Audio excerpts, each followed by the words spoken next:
नमस्कार दोस्तों, मैं अयान और आप सुन रहे हैं हॉरिबल स्टोरी टेलर, एक ऐसा शो जहां अंधेरे की कहानियां आपको डराने नहीं बल्कि आपके रोंगटे खड़े करने आती हैं।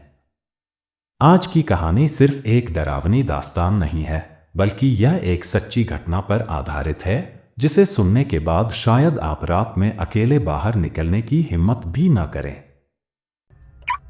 रात के 2 बज रहे थे।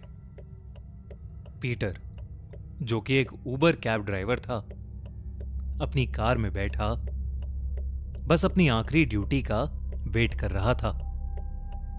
रात बहुत हो चुकी थी और उसे बहुत जोर से नींद भी आने लगी थी। इंतजार करते करते उसकी आंखें लगने ही वाली थी कि उसका फोन बज उठा। किसी ने पास में ही एक टैक्सी बुक की थी।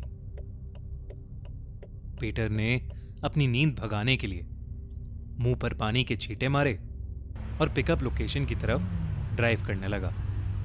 लोकेशन कुछ 1.5 किलोमीटर ही दूर थी। डायरेक्शंस के हिसाब से चलते हुए पीटर ने एक लेफ्ट टर्न लिया, लेकिन लेफ्ट टर्न लेते ही पीटर के आगे एक सुनसान सा रास्ता आ गया। उस रास्ते की सड़क थोड़ी कच्ची थी और उस पर अंधेरा ही अंधेरा था, पर पीटर बस अपने दिन की आखिरी राइड पूरी करके घर जाना चाहता था, तो वो बिना कुछ सोचे उस रास्ते पर ड्राइव करता रहा। बुकिंग किसी राजीव के नाम से थी, पर पिकअप लोकेशन के पास पहुंचते ही पीटर को एक लड़की दिखाई दी। नीले रंग की सुंदर सी वेस्टर्न ड्रेस पहने उस लड़की ने पीटर को अपने हाथ के इशारे से रोका। ऐसा लग रहा था कि वो लड़की किसी लेट नाइट पार्टी से आ रही है या किसी पार्टी में जा रही है। वो लड़की गाड़ी की पिछली सीट पर नहीं बल्कि फ्रंट सीट पर जाकर बैठ गई। पीटर को यह बात थोड़ी अजीब लगी, क्योंकि अक्सर जब पैसेंजर्स अकेले होते हैं तो वो पीछे वाली सीट पर ही बैठते हैं, खासकर लेडी पैसेंजर्स। पर पीटर ने इस बात को नजरअंदाज किया और ट्रिप स्टार्ट कर दी।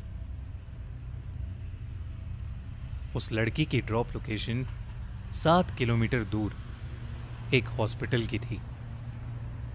हॉस्पिटल का एड्रेस देखकर पीटर से रहा नहीं गया और उसने लड़की से पूछा कि वो इतनी रात को हॉस्पिटल क्यों जा रही है, क्या सब ठीक तो है। पहले तो उस लड़की ने पीटर को अनसुना कर दिया और उसे कोई जवाब नहीं दिया, लेकिन कुछ दूर जाकर उसने कहा, मेरे हस्बैंड उस हॉस्पिटल में एडमिट हैं। ये सुनकर पीटर को उस लड़की के लिए हमदर्दी महसूस हुई। गाड़ी में बैठी वो लड़की बिल्कुल चुप होकर बस खिड़की से बाहर देखे जा रही थी। पीटर को समझ आ गया कि वो लड़की परेशान है और शायद इसीलिए ज्यादा कुछ बोल नहीं रही है। पीटर भी उसके बाद ज्यादा कुछ नहीं बोला और गाड़ी चलाता रहा। कुछ देर बाद उस लड़की ने फिर से कहा, आज ही के दिन 2 साल पहले मैं और राजीव ऐसे ही एक रात एक पार्टी से वापस आ रहे थे। बहुत खुश थे हम। उस दिन भी हमने एक कैब ली थी, लेकिन इतना कहकर वो लड़की चुप हो गई। पीटर ने कहा, लेकिन क्या? पर वो लड़की कुछ नहीं बोली। पीटर थोड़ा घबराते हुए उसी की तरफ देख रहा था कि अचानक पीटर का ध्यान गाड़ी के रियर व्यू मिरर पर पड़ा और उसके होश उड़ गए। वो लड़की रियर व्यू मिरर में दिख ही नहीं रही थी। ये देखने के बाद पीटर के पसीने छूटने लगे, क्योंकि उसके साथ जो लड़की बैठी थी वो कोई मामूली लड़की नहीं, बल्कि शायद एक भटकती आत्मा थी।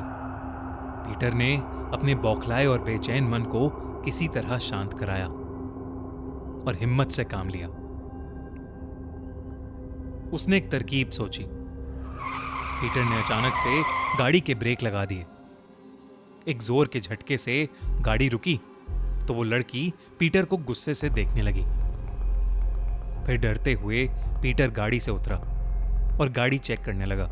उसने सोचा कि वो बोल देगा कि गाड़ी खराब हो गई है और फिर वो उस लड़की को दूसरी गाड़ी में बिठा देगा। लेकिन जब वो वापस मुड़ा तो वो लड़की उसकी गाड़ी में थी ही नहीं, बल्कि वो आसपास कहीं नहीं दिख रही थी। पीटर को अब बहुत डर लगने लगा था। वो जल्दी से गाड़ी में बैठा और अपनी कार स्टार्ट करके वहां से तेजी से निकल गया। उसे बस अब जल्द से जल्द घर पहुंचना था। लेकिन अचानक उसकी गाड़ी के सामने वही लड़की आ गई। पीटर ने जैसे ही गाड़ी रोकी, उस लड़की का रूप बदल गया और वो एक भयानक चुड़ैल बन गई।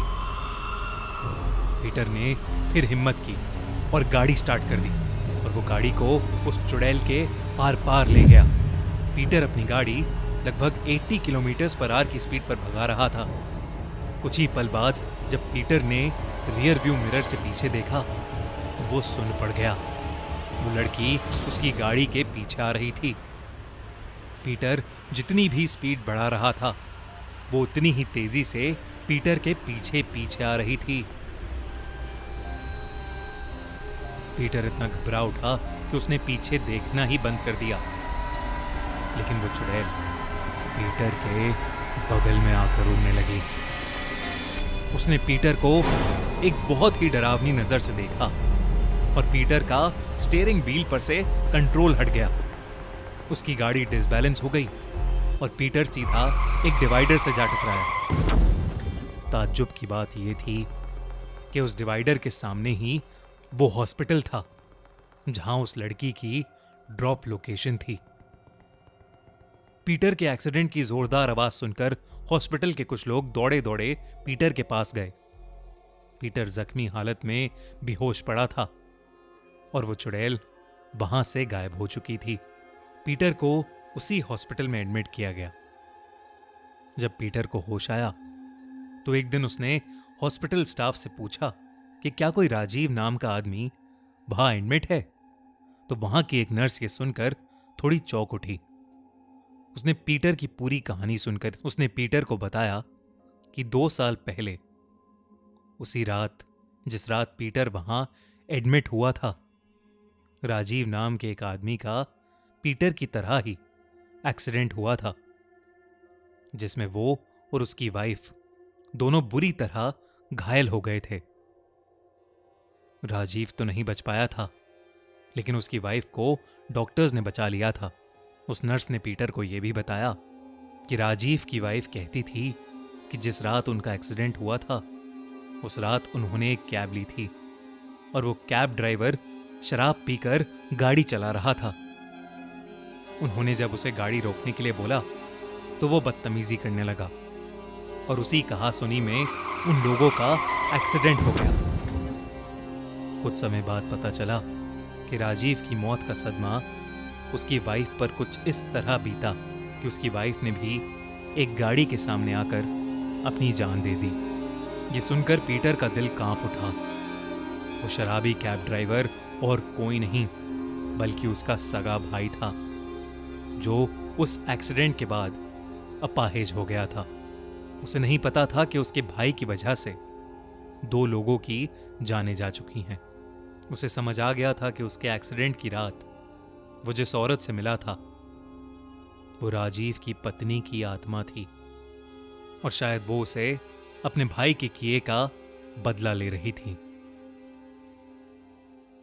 उस रात पीटर की जान तो बच गई, लेकिन उस रात के बाद से पीटर ने फिर कभी कैब नहीं चलाई, क्योंकि पीटर शायद ही कभी अपने साथ हुआ यह भयानक हादसा भूल पाएगा। अगर ये कहानी पसंद आई तो वीडियो को लाइक करें, कमेंट करें और नए हॉरर अपडेट्स के लिए हॉरिबल स्टोरी टेलर को सब्सक्राइब करना न भूलें।